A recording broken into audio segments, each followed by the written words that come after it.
What's up, gamers? Today we had another Apple event, and this one was to announce new iPads. And I know that might not sound like exciting gaming news, but I want to tell you why this is a good thing. So this was kind of a shorter event for Apple. It was only about 40 minutes long.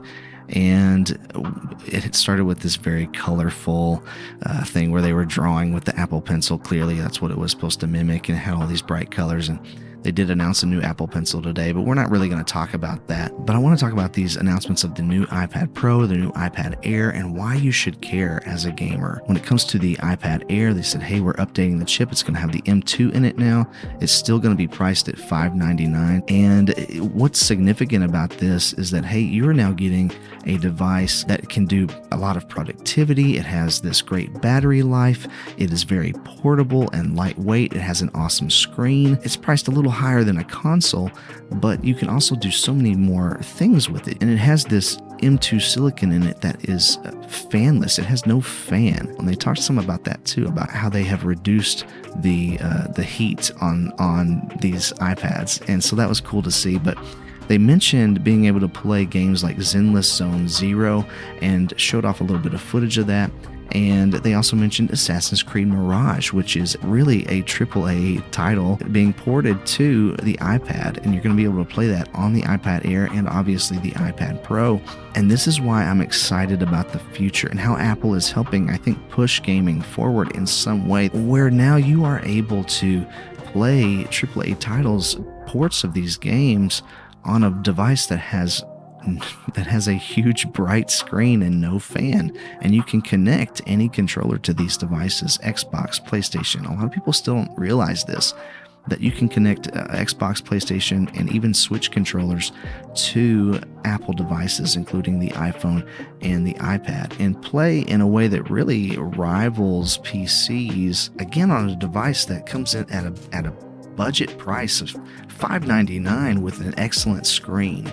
And I don't think that's anything to scoff at.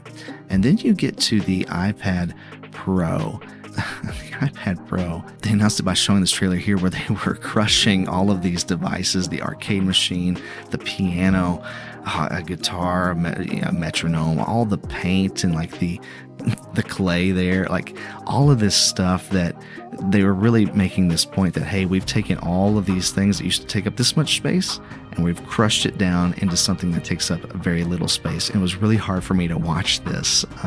Love that the emoji, the eyes pop out there. But then they're like, poof, and they start to raise it up, and they show this incredibly thin iPad Pro. And it really is. As soon as I saw that, I was like, that's way thinner than the current iPad Pro, and it is. And they announced that the iPad Pro now comes with an M4 chip. And I was trying to see where that gameplay footage was in here. It has 4 times faster rendering speed on the GPU, 2 times on the CPU. It comes with an OLED display now. They're calling it the Ultra Retina XDR, but it's like 1600 nits of peak HDR brightness. I mean, that is astounding. And so all of this coming in, again, a fanless design with great battery life. They didn't really talk about gaming with this very much. Obviously, it's going to be better than the iPad Air, and I think they just kind of left it at that. They did show off Diablo Immortal and how it looks fantastic. I've never played Diablo Immortal. I understand that that's a mobile game, so it should look really good on here. I would have been more interested if they had said Diablo 4 is coming or something like that, but they didn't say that. But again, my point is this, that they are trying with Apple Arcade. They have Resident Evil Village now, Resident Evil 4 Remake now, Assassin's Creed Mirage is coming. Who knows what else? I think we'll see more at WWDC, more announcements on gaming specifically, hopefully. And then obviously, I think in the fall, we'll see even more stuff. When they start to announce new MacBook Pros, new iPhones, I think we'll see even more then. But when we see tech that is literally breaking barriers and moving in new directions, I mean, some of the stuff they said was like, this uses half the power of the M2. The M2 already just sipped on power. This is going to use half of that? That's crazy. This uses a quarter of the power of leading desktop PCs. That's insane, and it has hardware accelerated ray tracing baked into this. So this is all significant and is really going to help push gaming forward no matter what your platform is. All of this will eventually trickle down into other areas. You might not like Apple, you might not like their prices. That's fine, you don't have to. But think about the possibilities. Think about the other manufacturers who are going to begin to reverse engineer these things and put them into their products. This is all good news for gamers and just for tech enthusiasts in general. But those are just some of my thoughts.